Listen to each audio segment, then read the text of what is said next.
মিরপুরে আবাসিক হোটেল এবং পানশালায় অভিযান চালিয়ে শতাধিক নারী পুরুষকে আটক করেছে পুলিশ। এ সময় অনেকেই ছিলেন নামমাত্র পোশাকে। পুলিশ এবং সাংবাদিকদের উপস্থিতিতে লজ্জায় হাতের কাছে যা পেয়েছেন তা দিয়েই নিজেদেরকে আড়াল করার চেষ্টা করেছেন নারীরা। অনেকে কান্নায় ভেঙে পড়ে ছেড়ে দেওয়ার আকুতি জানান। রাজধানীর মিরপুর ১ নম্বর এলাকার বাগদাদ মার্কেটে অবস্থিত এসকে বার এবং তার পার্শ্ববর্তী একটি আবাসিক হোটেলে রোববার রাতে এই নজিরবিহীন অভিযান পরিচালিত হয়। রোববার রাত যখন গভীর হচ্ছিল ঠিক তখনই পুলিশের কয়েকটি দল একযোগে বাগদাদ মার্কেটের ওই ভবনটি ঘিরে ফেলে।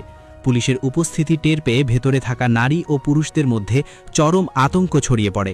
প্রত্যক্ষদর্শী এবং পুলিশ সূত্রে জানা গেছে, হোটেলের কক্ষগুলোতে তল্লাশি চালানোর সময় অত্যন্ত আপত্তিকর ও অশালীন অবস্থায় অনেককে পাওয়া যায়। কক্ষগুলোর ভেতরে প্রবেশ করে খোদ আইনশৃঙ্খলা রক্ষাকারী বাহিনীর সদস্যরাও স্তম্ভিত হয়ে যান। অনেক নারী সে সময় আপত্তিকর অবস্থায় ছিলেন। পুলিশের আকস্মিক প্রবেশে তারা দিশেহারা হয়ে পড়েন এবং তাড়াহুড়ো করে পোশাক পরিধানের চেষ্টা করেন। অভিযান চলাকালীন হোটেলের কক্ষগুলোর ভেতরকার দৃশ্য ছিল অত্যন্ত কুরুচিপূর্ণ। কক্ষের ভেতরে থাকা ময়লার ঝুড়িগুলোতে ব্যবহৃত অসংখ্য সুরক্ষা সামগ্রীর প্যাকেট ছড়িয়ে ছিটিয়ে থাকতে দেখা যায়, যা সেখানে নিয়মিত চলা অসামাজিক কার্যকলাপের অকাট্য প্রমাণ হিসেবে গণ্য হয়েছে। অভিযানকারী দল যখন কক্ষ থেকে অভিযুক্তদের বের করে আনছিলেন তখন নারীদের মধ্যে কান্নার রোল পড়ে যায়। আটকের হাত থেকে বাঁচতে এবং লোকলজ্জার ভয়ে তারা ওড়না, আঁচল এমনকি 2 হাত দিয়ে মুখ ঢেকে রাখার আপ্রাণ চেষ্টা করছিলেন। কেউ কেউ ক্যামেরার সামনে নিজেদের অপরাধ লুকাতে না পেরে কান্নায় ভেঙে পড়েন এবং বারবার মাফ চেয়ে ছেড়ে দেওয়ার অনুরোধ করতে থাকেন। গোপন সংবাদের ভিত্তিতে ঢাকা মহানগর পুলিশের মিরপুর বিভাগের একটি শক্তিশালী দল এই অভিযানে অংশ নেয়। স্থানীয়দের দীর্ঘদিনের অভিযোগ ছিল, এই নির্দিষ্ট হোটেল এবং পানশালাটিকে কেন্দ্র করে এলাকায় অসামাজিক ও অনৈতিক কর্মকাণ্ডের একটি আখড়া গড়ে উঠেছে।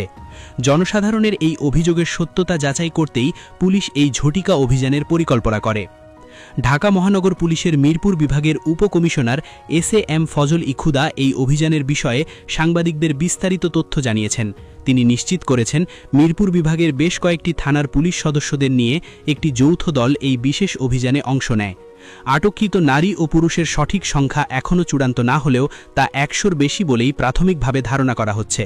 পুলিশের এই শীর্ষ কর্মকর্তা আরও জানান, দীর্ঘদিন ধরেই সাধারণ মানুষ এই এলাকায় পানশালার আড়ালে চলা অনৈতিক ব্যবসা নিয়ে অতিষ্ঠ ছিলেন।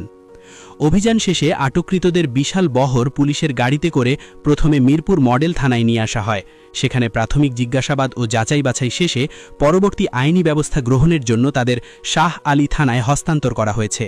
পুলিশ জানিয়েছে, আটককৃতদের বিরুদ্ধে প্রচলিত আইন অনুযায়ী মামলা দায়েরের প্রস্তুতি চলছে এবং যারা এই অবৈধ ব্যবসার মূল কারিগর